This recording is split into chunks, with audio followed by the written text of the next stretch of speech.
also want to acknowledge 4 of our board members that are present with us today as well. Board Chair Rogers, Board Member Tab, Board Member Beyer, and Board Member Armstead as well. In addition to our members of our cabinet team that are here with us as well, and also our President of DAE, I see over there, is with us as well. Thank you so much for all being here. And also appreciate Office of Public Affairs for making this happen. And again, I can't thank you all enough for being here to help us tell our story. And so the purpose of this briefing is to share a budget status update. And also, not only the update, but the steps that we're taking to address these challenges, but also to encourage input and collaboration among our internal staff and community members here in Durham. And so this is just an update or a snapshot, if you will, of where we are right now, given our budget status, also being mindful of where this district has been this past year. And I will say this, that we are confident that we have a plan to address these challenges. But again, we also wanted to make sure that we are sharing with the community. We owe it to the community. It's our obligation to share with the community our current budget status. We have been keeping our Board of Education members up to date, and I certainly appreciate their leadership and support as we continue to navigate our budget. Really excited. Just last Wednesday, January 15th, I celebrated 100 days here as Superintendent of Durham Public Schools. And over the past several months, I've been out in the community, out in schools, meeting lots of people, coming up to me and just sharing their daily lived experiences as it relates to their time in the district, whether they're staff, parents, or community members. Also have been intentional about getting out into the community as part of my entry plan to do a listening and learning tour. And so as a result, held 6 sessions where we just provided opportunities to gather large numbers of people in a room and just ask some basic questions. And one of those questions that we asked was, given our current budget challenges, what should be our priorities going forward? And so as we think about not only the things that we need to do as a school system to establish Durham Public Schools as a leader in education here in North Carolina, but most importantly, being a premier school district in the country, there are some things that we must address. And I have emphasized in the past the importance of collaboration, the importance of being responsive to our community in terms of what they share with us. And so it's within that same spirit that we must address the challenges head on. And right now our most pressing challenge is ensuring the financial stability of this school system. We have to make sure that we are not only gathering feedback, but being responsive. And one of the things that came through loud and clear, not only in the question that we asked community members, whether it was those that were present or through the survey about the budget, but it kind of occurred naturally in some of the other questions as well. And there was this notion around transparency and accountability. Respondents and participants shared with us that they wanted the district to be upfront about the challenges that it's facing, and specifically about our budget challenges. And so I will share the post-entry plan at a later date in February at the last board meeting. However, I did not want to wait until then to act on what we were on what we heard. And again, this is an opportunity for us to demonstrate, yes, we heard you, and we are being responsive to being transparent about where we are with our budget. And so within that critical interest around accountability, transparency, we believe that this is our step forward in terms of rebuilding trust with this community, as well as rebuilding trust with our staff. And so our Chief Financial Officer, Jeremy Teeter, is here with us, who's only been on the job a little over 40 days. And so I have been so impressed with his leadership in terms of pulling the team together and quickly and swiftly getting in, finding out a clear picture of where we are with our budget. And when he got to a point where he was ready to just give an update or a snapshot, we wanted to get that out to the community as quickly as possible. I will say this, we are in better shape financially than we have been in previous years. And this has been in large part because of the historic commitment and the historic investment from our Durham County Commissioners. I cannot thank them enough for that investment of $27.3 million. That has been a value add to us and helped us address some dire financial needs in terms of some of the state requirements and state funding to invest in our staff. However, there was still a shortfall there. And with Jeremy's leadership, that shortfall decreased by 80%. It was around $34 million. And through the work of his team, again, this is an update today, he's gotten it down to $6.9 million. I also feel confident again that we do have a plan to address the remaining part of that shortfall of $6.9 million. And so with that said, our commitment is still to academic excellence. Our commitment is unwavering in terms of making sure that we are ensuring the success of all of our students. And I will also say this, another thing that I heard loud and clear during the listening and learning sessions and just during my first 100 days in this community is that that of investing in our staff. And we will continue to, again, set the district up for financial health so that we can ensure that every dollar goes down to the classroom and that we are able to invest in our staff. And so at this time, I want to turn it over to Jeremy Teeter, our CFO, to just kind of talk about some things that he's uncovered as it relates to how we got to the $6.9 million and the steps that we are taking to address those. Jeremy? Yes, thank you, Dr. Lewis. So good afternoon, and I'll just start by opening with some of the challenges that we've unpacked with the budget here in Durham. Is unfortunately not an uncommon story that we're seeing across the country and certainly in North Carolina. A lot of school systems are wrestling with the reality that they had hundreds of millions of dollars in ESSER funds or COVID relief funds that allowed them to make business decisions that were in the best interest of children. And it's been a very difficult thing for a lot of districts to unpack. And if you go back and you scan through the headlines across North Carolina, you'll see other school systems that were dealing with those very issues. And so Durham has been in a period of transition and really has not been in a place to really properly assess where these things are. Well, we're here now, and we're unpacking that, and what we found is, right, the district made the choice to hire a lot of necessary staff to meet the needs of children during the pandemic, and we are at a point now where we just simply cannot sustain that level of staffing and that number of positions that the district has on its rosters. We are fortunate in it's a good thing and a bad thing in that we do have a lot of positions that are vacant that we have in the budget. But at the same time, you know, we certainly do hate that we do have vacancies, but that has been sort of a blessing on the financial component with those positions. The district, like a lot of others, is grappling with charter schools and our obligations to honor the requirements for dollars to follow our students in the county who also go to charters. We had to do some work to make sure that the budget accurately reflected our obligations to charter schools here in Durham County and also other counties. Our child nutrition program has been another area of focus for us. About 3 years or so ago, there were some pretty large changes to the ways that meals were prepared for students in Durham, the sourcing of that food for the students, and our child nutrition program has just exhausted their means of sustaining that. And so we had a need this year to recommend an intervention and to provide $3 million of our local funds to be able to continue what's currently going on in our child nutrition program.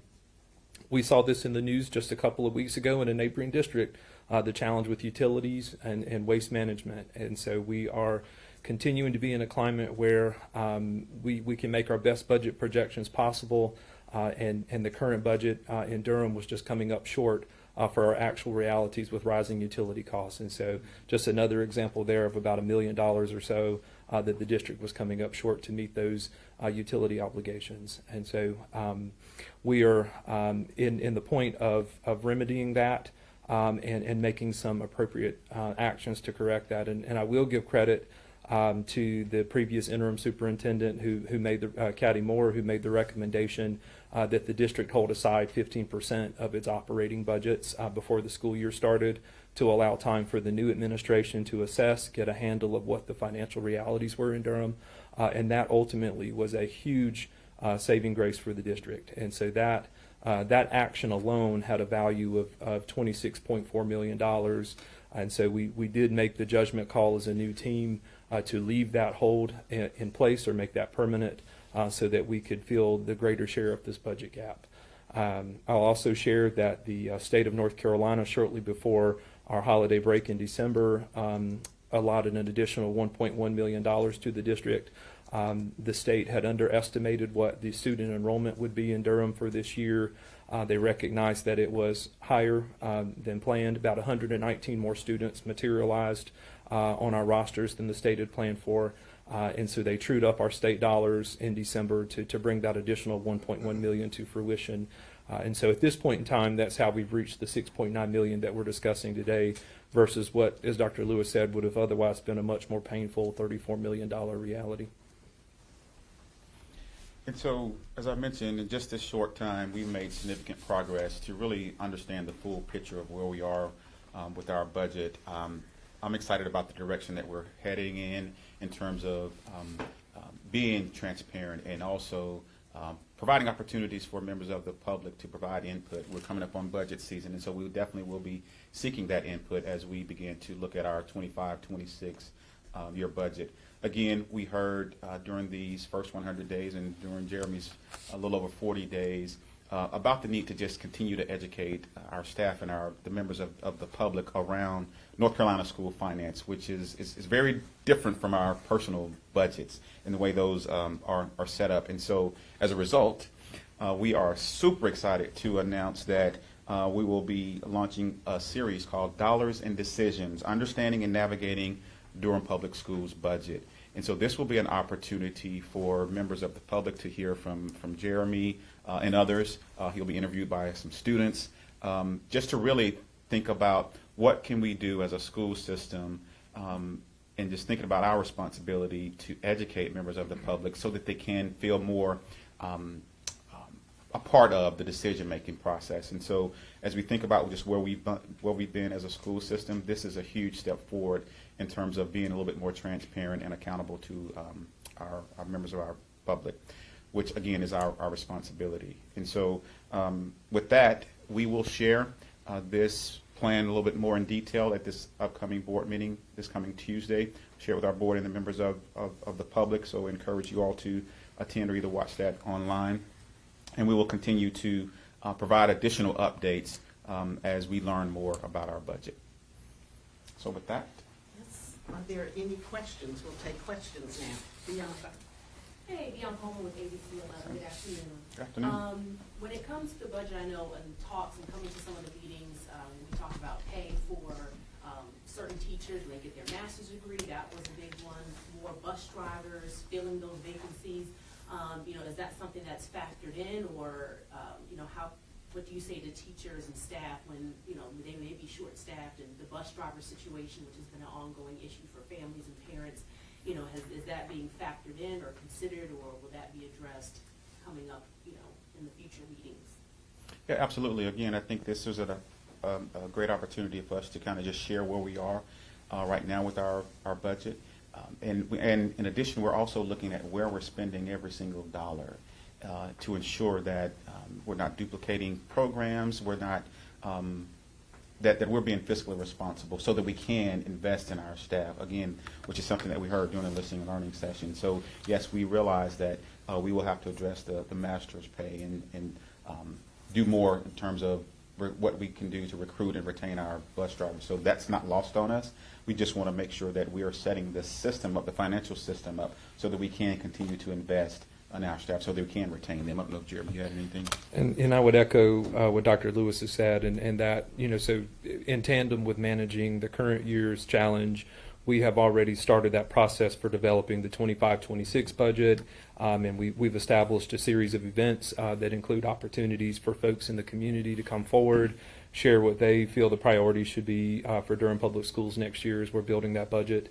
And certainly, we could predict that some of those things you asked about are going to be very high on folks' lists, and expansion of the local master's pay initiative and bus drivers for sure. So, but we are very, very mindful of that even in this current situation, and we are looking forward very much to having a reality where we can try to do some new innovative things while also rectifying where we are. And I would say this also, we're also looking at just the structure of our district to see where we can save dollars.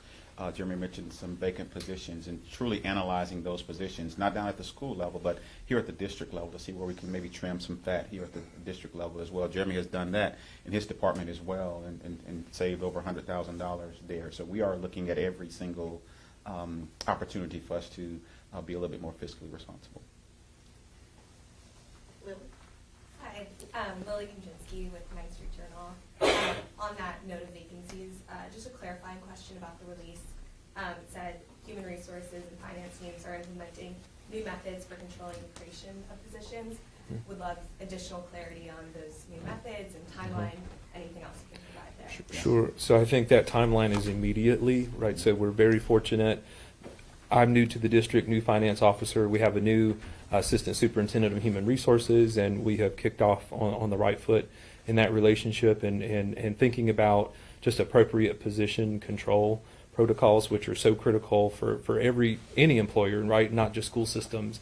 And so if there is someone who has requested a position to be advertised on our vacancy listing, HR is picking up the phone and calling finance, hey, we're not aware of this position. Are you aware? What's the funding source, right? And just having those more intentional conversations. And then I think, too, being mindful about our allotment formulas, right, and determining what is an appropriate number of teachers to send to a school in juxtaposition to the number of students that are in that school in various grade levels. So we've already hit the ground running with that work and in a very collegial way between finance and HR to make sure that we're staffing in lines with our means. And you probably heard me say that, and I stole the quote, that every system is designed to get the results it's getting. And so it's not only important for us to address the challenges now, but also as we're doing that, putting systems in place that it doesn't matter who's in these seats, that the district can continue to be successful from a financial standpoint. Hi, Liz Plummer, WUNC. Durham residents and homeowners are going to remember that historic locally funded budget and local tax increases, and that a lot of that was for staff pay and raising classified staff. So I'm sure folks are going to be scratching their heads going, is that it? Is that part of this or not? So I think we anticipated that very concern, and so I'm glad that you brought that up. And so we've, in our presentation to the board that's scheduled for Tuesday, we're going to talk through how did the district use that historic investment, and so it's been sufficient, right, to meet those needs. So we've identified items in last year's request, right? So rising salaries and benefit costs were a major variable in that request to the county. Those things panned out as projected. We did see a request for local master's pay to be funded. That particular initiative did come in more expensive than was projected by the district, so that is one variable, for example. And then in terms of our classified compensation, that was almost an $8.9 million component of the request to the county last year that they ultimately funded, and that at this point in time is not a driving factor in that. So I think that was sufficient to take care of our needs for classified pay as presented to the county. So there's just some other challenges here in the district, separate and apart from some challenges that made headlines recently. So those were mostly budgeted for.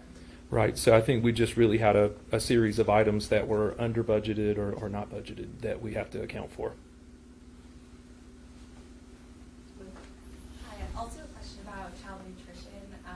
The district opted into the federal program to offer free breakfast and lunch. Does that have any impact on kind of the losses of child nutrition and that extra money needed, or can you kind of connect those in any way? But one, we want to continue that because we know it's good for kids, and so we will do all we can to protect that as well. But there are some other pieces that Jeremy can speak to in terms of the need for reserving the $3 million for child nutrition. And I would say that the losses that we're seeing this year are not new.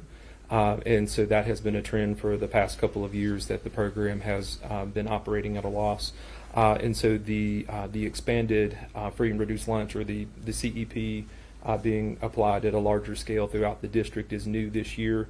And so we will, that's sort of something that's sort of next on our list of things that we need to assess to see if sufficient student participation followed the expansion of that program, and if it was, and then certainly we'll unpack that. But in the meantime, right, we're really kind of focused on the losses that have been stemming from increased costs of production.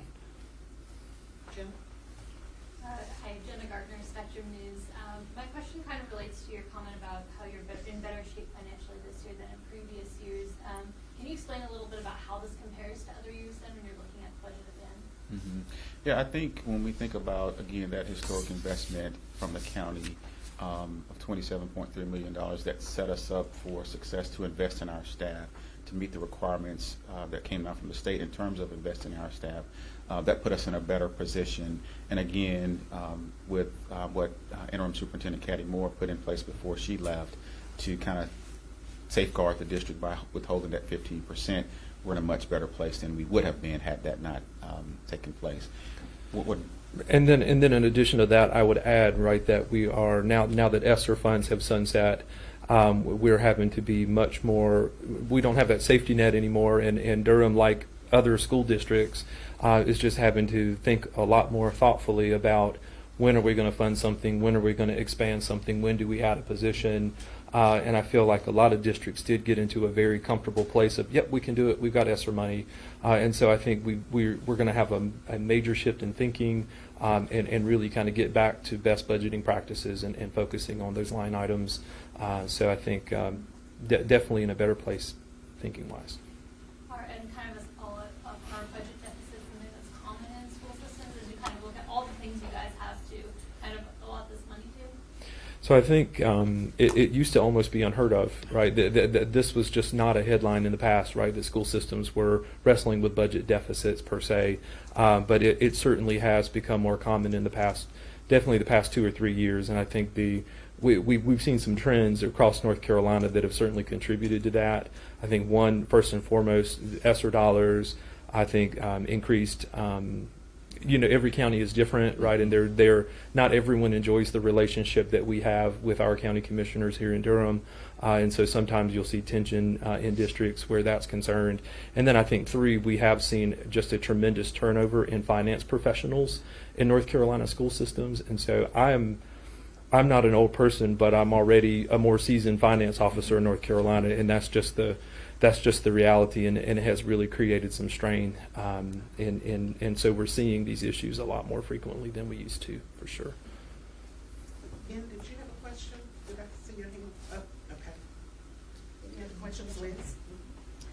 So the district has already withheld 15% from every school and department. You've already found some other savings, another $1 million in savings. I'm assuming those were the easier decisions. What are the types of hard decisions that are going to come to your board? What kinds of things can you do to make up the other $7 million? Yeah. Jeremy's already beginning to look at ways for us to close that gap and account for that shortfall. And as I mentioned earlier, our goal is not to touch our students or to touch our staff. But more of thinking about, from a behavioral standpoint, what can we do a better job of in terms of allocating money. So we don't anticipate there will be any major cuts or hard asks for the board. It will just be an opportunity for us to kind of tighten the belt. I use the example of in my household budget every January. We're looking at where our dollars going. What are all these subscriptions that we're spending? Do I need all these channels on my TV? And so similarly, we're looking at everything that come across my desk. Do we need this? Is this a duplicated service? And so we'll share more about that in the coming weeks. Do you want to add anything on that? I think that's good. I think you got it. If there are no further questions, I think, Dr. Lewis, if you have final comments, then we will thank you for coming. I will one more question. This kind of goes along with what the report from Spectrum was saying, as far as the commonality of this. Budgets of schools across the country and state are struggling with budgets. But were there any previous actions from before, from people who, or from staff members that had this position before, that maybe led to this? Were there decisions that were made, like, hey, well, this could have been not paid for, or this, are there any of those kind of auditing things that are taking place to audit what financial decisions? Because what was done last year impacts you this year, I would assume. So I'm not sure if you could speak to that, but So I would just say, right, I think in one of my earlier answers, I sort of lifted up that Durham has been in a period of transition. And like many school systems in North Carolina, Durham did go through a period of time without a permanent finance officer. And I would just say that probably at the most inconvenient time possible, when you're having to plan how to come off of the ESSER funding, right? And unfortunately, that's the reality. It's been the reality in North Carolina that at any given time, there have been 15 to 20 school systems without a finance officer in the chair. And I would say that I would not point anything at any particular decisions that someone made, but it was just the reality that the district did not have a permanent finance officer to lead those decisions and be at the table and start forecasting things that needed to be happening to come off of that historic federal investment from ESSER dollars. Oh, Can I see I'm one sorry. more in? Just for the families of students in the school district, can you just give a little bit of a summary of how this may affect them? Because they're not always involved in some of the budgets or the people who maybe work at the school, but they're a part of the school system and might be wondering, how does that trickle down to them specifically? Yeah, again, our goal is for them not to even notice it. You know, if anything, for them to be a little bit more educated on North Carolina school finance and Durham Public Schools finance. But our goal is to, you know, you often hear trim the fat without cutting the vein. Students will be a vein for me, and so we don't want to do that, you know. So we're going to do all we can to protect our programs, protect our students, and anything that is yielding positive results in terms of academic achievement and social emotional growth for our scholars.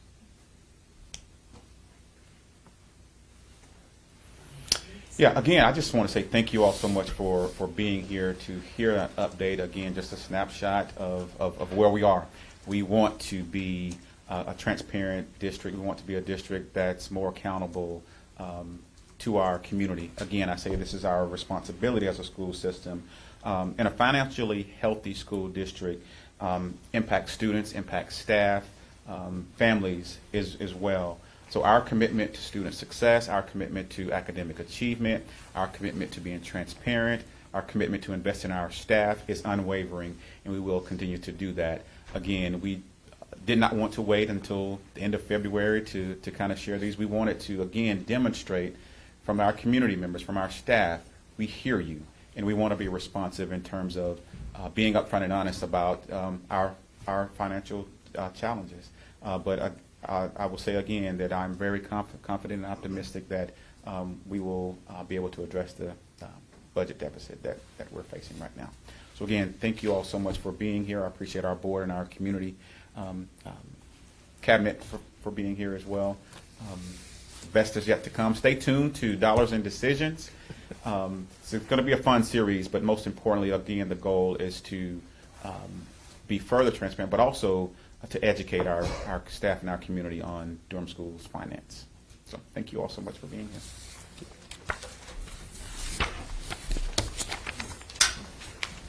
Good job, sir.